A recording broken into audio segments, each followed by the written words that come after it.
a young age, he had it all. He had all the classic actor's gifts. Stillness, presence, breathtaking versatility, and then there was the voice. Oh my God, that voice, full of shades, colours, nuances. He could take a line, even the most rubbishy mundane line, like, would you like a coffee? And he could intone it so subtly that his character's whole psychological background would be revealed in a way that these new method people would die. I think he was loved, though, not just for the talent, for the genius, but because he was just such a lovely being to know. There's a charming story I shall never forget. He was playing Hamlet, the big one, at the Duke of York, and his Ophelia was a very, very young, very, very nervous, very inexperienced Judy. Now, of course, at this stage in her career, the pressure and prestige of the event were all just a little too much for poor Judy. And she was in her dressing room, shaking, stammering, sobbing. She kept saying, I can't go on, I can't go on. He came through to her from his own very elaborate dressing room, placed a hand gently on her shoulder, looked into her eyes and said, in that wonderful mellifluous voice that I've talked about at such great length before, my darling, you'll be fine. And you know, it was just extraordinary, because she became instantly calm, and of course went on that stage and played her scenes with him quite beautifully, quite beautifully. And so yes, I think that most actors who worked with him would tell you about his ability to give, about his willingness to share the stage. Except, of course, for the jealous ones. The bitter people. The lesser talents who tried to drag him down and who hurt him so cruelly with their vicious lies. Saying he was temperamental. Spreading gossip about him drinking and taking drugs and performing in bacchanalian orgies. They said he was a no-talent ham whom I built up from nothing because I was obsessed by him. Among other things, I'm sure you can imagine. I mean, there was even one particularly scurrilous story in which I was portrayed as the archetypal balding old queen who picked him up when he was out of work and renting himself down in Piccadilly and had given him his first big break via the casting couch. Well, let me just quash these casting couch rumours for once and for all. You know, casting couch this and casting couch that. It's utter tosh, utter nonsense. This casting couch rubbish is a myth, a filthy, horrible myth. There was absolutely no casting couch at any time, ever, ever. Whenever we made love, we used the mahogany desk in my front office. It was a present from Dame Sybil Thorndike and was therefore rather sacred to us. We'd spend hours there stretched on. Oh God, those were the days. Those were the days.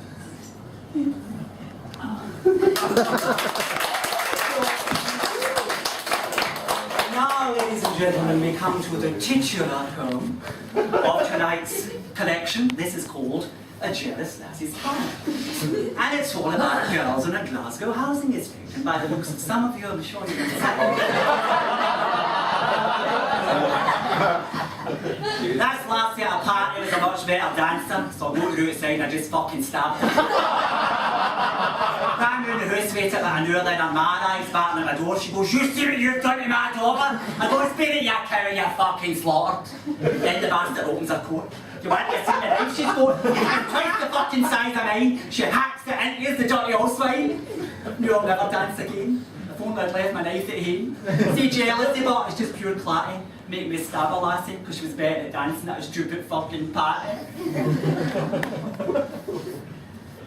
And back to this lady.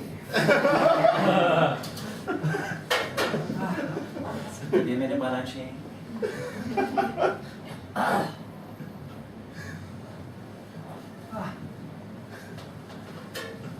Drew. Look at that face, come on. I should be in movies. I'm not an investor's fucking comedy bar.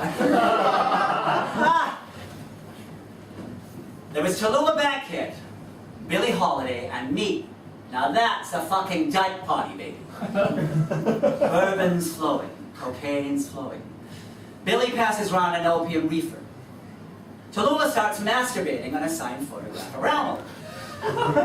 Billy's singing, oh, baby, you make me feel so good. Real cute. Their telephone rings. And stops for exactly 5 seconds, then rings again. My God, the White House. I push Billy's tough brown fish finger smelling hand away. I say, later, kid. She says, you white chicks, you old business. My man starts ringing Tallulah. I answer the telephone. It's Jackie. Yes, Jackie, oh, my very own first lady. She says, hello, beautiful. I need a favor. Be in Paris 6 a.m. tomorrow morning and hung up. A favor for Jackie, oh, my very own first lady. I snap out of that bourbon, cocaine, Billy Tallulah, bull dyke trance, and I get the first available flight to Paris. Paris, I remember, is freezing. And I loathe croissant. But my instructions are hidden inside one of the damn things, so I gotta fucking eat it. The note inside is handwritten by Jackie O herself. It says, Onassis showing interest in old flame. Snuff out the Greek canary. That bastard Onassis never could keep his greasy Greek pecker to himself. Why was Jackie with him anyway, after everything I'd done for her, for Jack, for Bobby, for America? I had a job to do. I pulled myself together and took a cab to the salon of the Greek canary, Mariah Callas. Getting into her apartment was no problem, except for a kind of difficult drainpipe awning. I scarred up my shoulder a little, but I was in. The Greek canary is trilling a series of scales.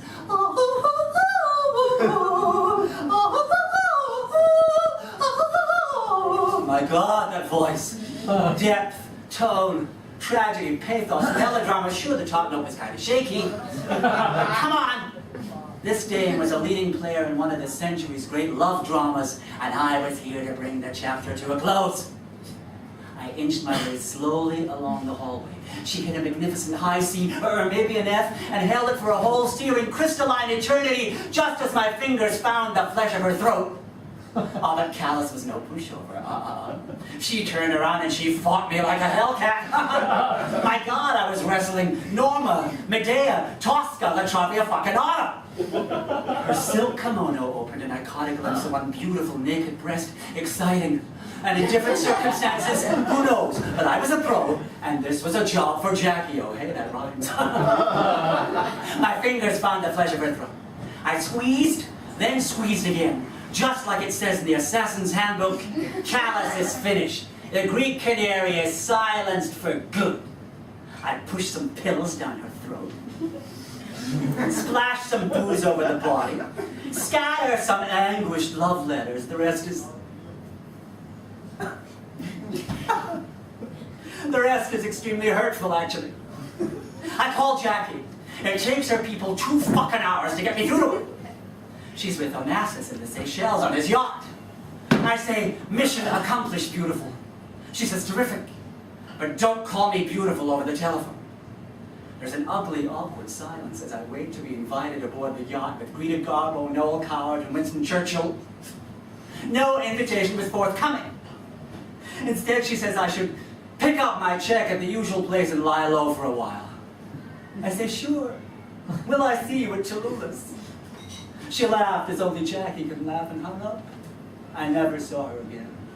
Lying low meant 2 months in a makeshift bordello in outer Mongolia. But you see, I love people who really know how to handle a horse, you know, like a Mongol. And that Yuri, the chief horseman, boy, could he use a riding crop. Oh, it was beautiful. Thank you.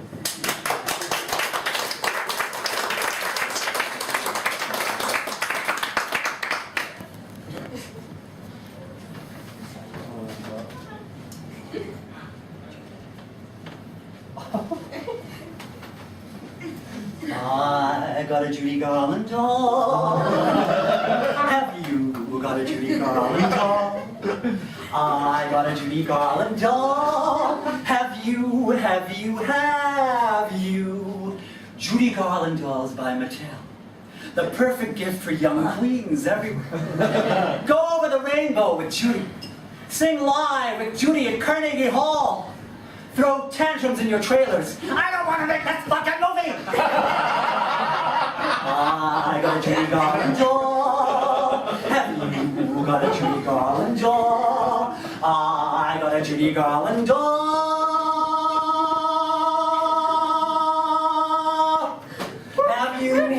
Have you?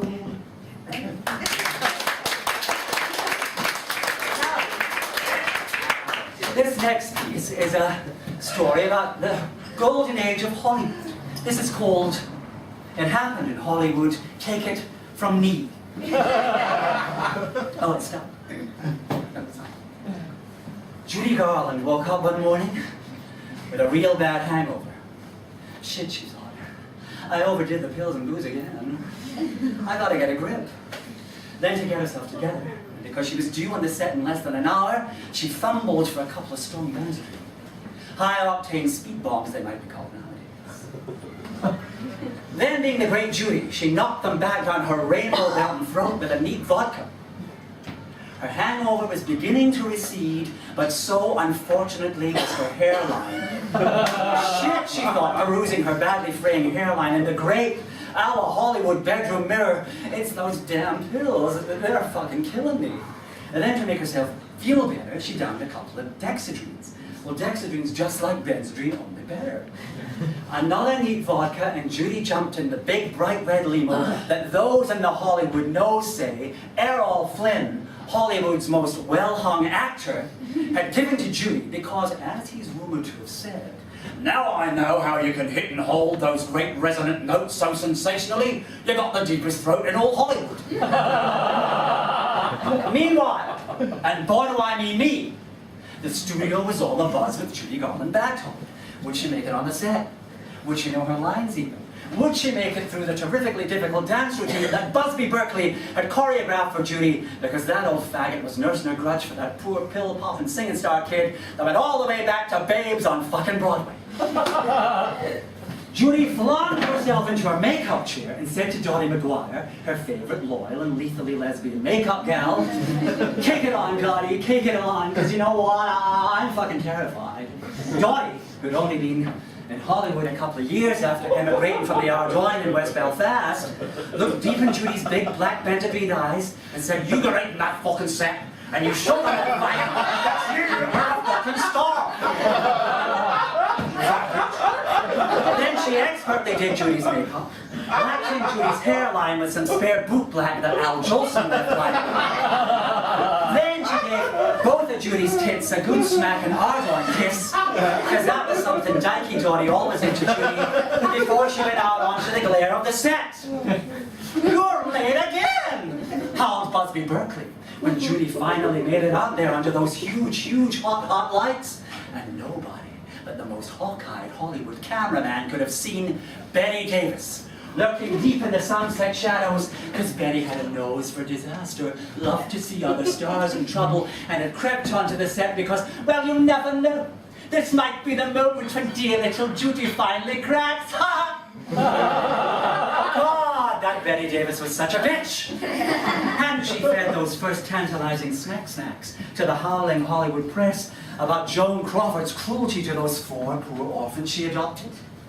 And hadn't Miss Davis given a shy, tremulous young Marilyn Monroe her first ever second-owl, because the older star sensed that a troubled youngster like Marilyn would take to brain/second-owl like a failed starlet takes to prostitution when the studio drops her contract. Take one, my dear. No, take 2. They make one feel so perfectly calm before going on the set, you know. Oh, Miss Davis, as Madonna would rap decades later, we love you. Meanwhile, and boy do I mean while, back in the set, Judy's pills were coming up like a fucking bronco. She turned to Busby Berkeley and said, "You know what, you old sissy? I'm getting real tired of your shit." And then she pulled out her famous white microphone. Come on, no real pill-popping, vodka-swilling singing star goes anywhere without her famous white microphone. And she struck Busby Berkeley, right on the bridge of his delicate little choreographer's nose, and down he went right there on the set. "Bravo!" shouted Miss Davis from deep in the sunset shadows, but Judy didn't give a damn. That's forgiven me. My first ever breakdown way back on Dave's fucking Broadway, she yelled. She was just so switched on. She turned to the band, said, "Stay with me, boys."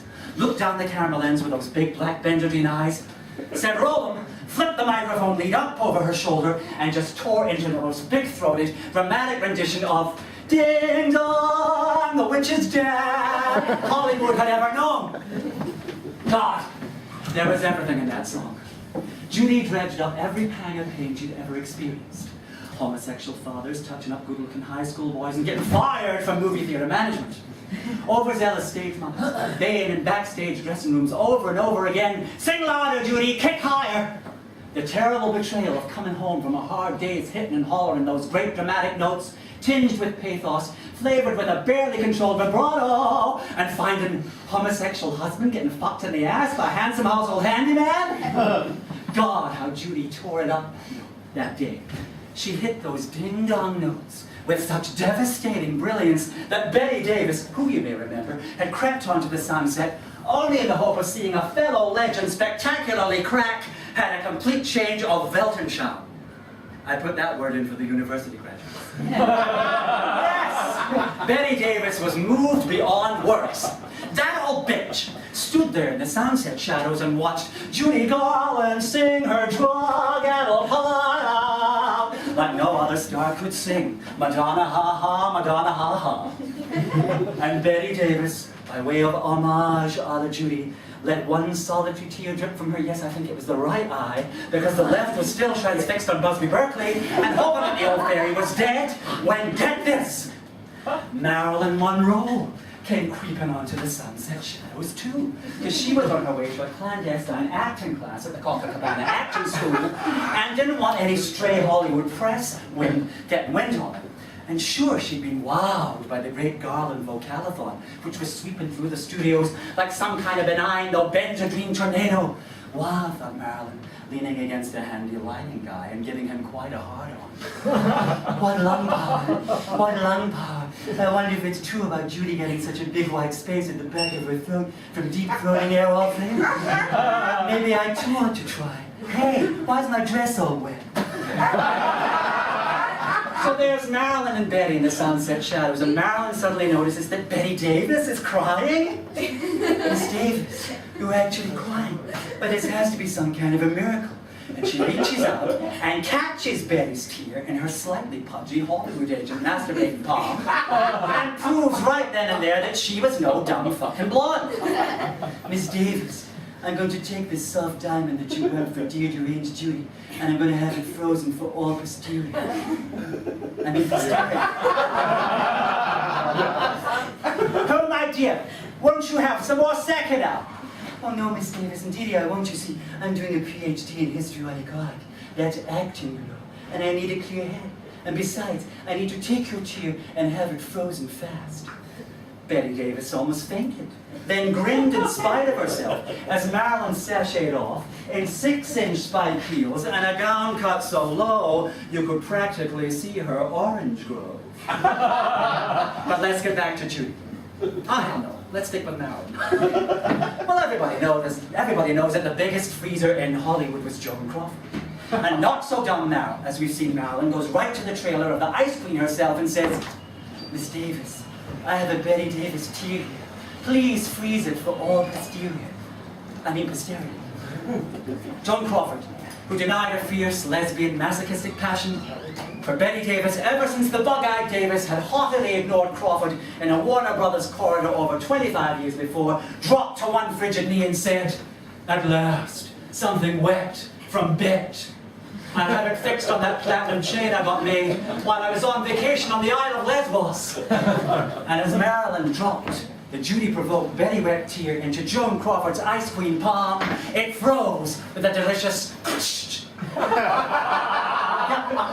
Then Joan noticed how deliciously titty and voluptuous Marilyn was looking. "I'm weeping too, Marilyn, but not with my eyes. Would bath. They're terrifically stimulating for the nipples, and I can't tell you what they do to them. Oh no, Miss Crawford, you see, I have to get back to acting class. And besides, some like it hot, you know. And Marilyn sashayed off to continue her PhD in the Copacabana, while Joan vented her thwarted lesbian lust on those four aforementioned orphans. Excuse me, I get carried away. But let's get back to Judy. Oh, hell no. I know. Let's get back to Errol Flynn and that famously rumored huge cockhead. Well, I said, when I interviewed him in the grounds of his outrageously opulent mansion many years later, is it 11 or 12 inches? That big cock, swashbuckling bastard just looked up at the Hollywood sign, glowing faintly in the distance. Then he turned to me and said, ask Judy. You never know, me old comma might just be the secret of those great gaping O's that used to thrill us all so back in the Hollywood golden age. Which brings me back conveniently to Joan Crawford's cremation. High in the Hollywood hills many years later. Judy was dead. Marilyn was dead. Betty had just had a stroke. And Joan Crawford's cold old body was sliding slowly towards the incinerator. Joan had had the Betty Judy tear fixed in a platinum chain, just as she promised Marilyn. The intense pangs of charnel house flame wrapped themselves around that Betty Judy tear like the claw of the most fervent fan. And as Joan's cold old body crackled and popped and turned to ash, the tear melted. And a beautiful rainbow came soaring up out of Joan Crawford's red-hot coffin and glowed across the Hollywood hills as though in celebration of the true star quality of Judy, Betty, Marilyn, and Joan. And those in the Hollywood know swore they heard a great dramatic Garland, oh, belting somewhere beyond the rainbow. And those in the Hollywood know nodded respectfully, eyed each other saucily, and wished that they too had had the fucking luck to suck on Errol Flynn's enormous fucking cock. Thank you.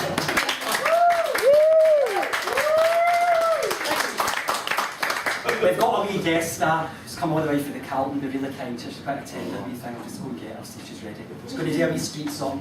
Maggie, you ready? You fucking hoot that bit.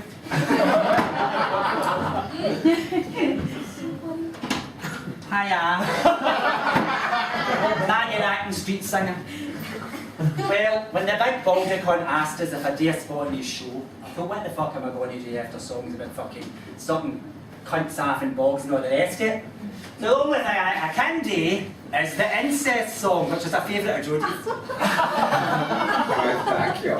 Anyway, she fuck me, but I just tell them no, I tell them my own label fucked up them at all. Or sometimes ask my father when my father's in the jail, and my father is a baby, they'll fuck me in style. I'll like my sister's Fanny and I suck my mother's cock, I get poked by Auntie Maggie, I get poked by Uncle Jock. And when they were all together, then an orgy will ensue. Oh, it is fucking lovely, I am telling you. Oh, incest is magic. Incest is better than sex, which is for me. Incest is terrific, and I'll tell you why, you see. Incest brings you right up close to all your family. So next time you feel horny, next time you want your hole, don't switch on your porn and watch some lassie's lounge in a hole. Just gear up your family and indulge in some incest. Because the more taboos, I'm telling you, incest is the best. Oh, incest is magic. Incest is great. Incest is better than sex, which is for me. Incest is terrific, and I'll tell you why, you see. Incest brings you right inside all your family.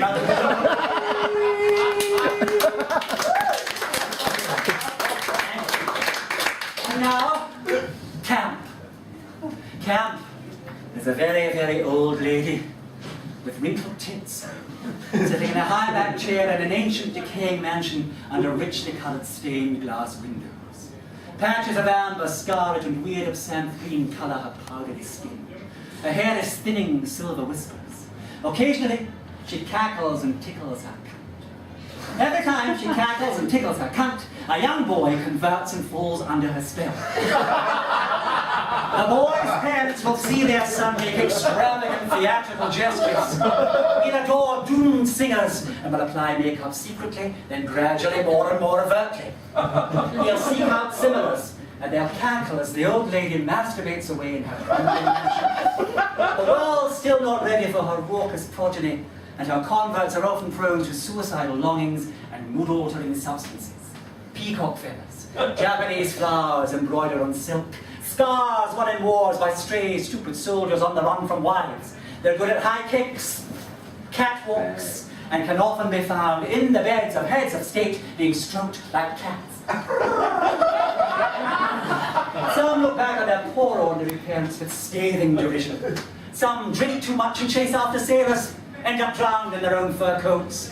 The old are particularly cantankerous and can be found in many a nursing home, yes, even state ones, sitting in high-back chairs, fondling their wrinkled tits, and cackling as they tickle their imaginary cunts. Thank you. And now, thank you very much. This is the last poem tonight. This is called Haw-Gaw. Haw-Gaw is a Paisley saying which means you're a mess. You're a Haw-Gaw, my lasses. As I was getting dressed for the class up there, Paul. I'm looking back at myself in my bleached hair all over the place in my red plastic folk with I suppose I was. I mean, I'm true punk, I just spat on that brooch up my head, slapped it. They go on alright, you know.